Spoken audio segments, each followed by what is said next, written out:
You'll be left craving every bite when you make our Buffalo Turkey Meatball Subs.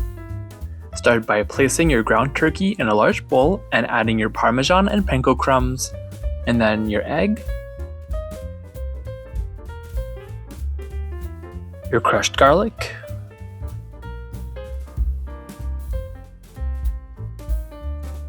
then your onion powder, some freshly cracked pepper, and the buffalo sauce.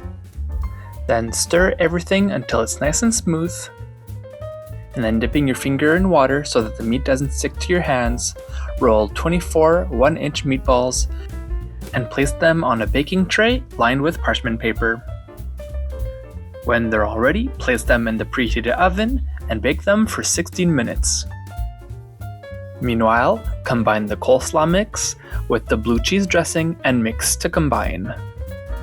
Have your grated cheese and your buns ready, and once the meatballs are cooked, place them in a large skillet with the buffalo sauce and heat the sauce through with the meatballs. To assemble the subs, take your toasted bun and then place some of the coleslaw on top.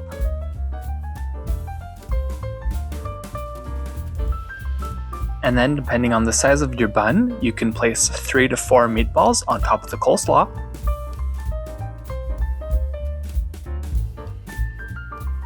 And then some grated cheese. These subs are such a great idea for a fun weeknight dinner. Thanks for watching. Click on the icon to subscribe to our channel and on the video for more recipes.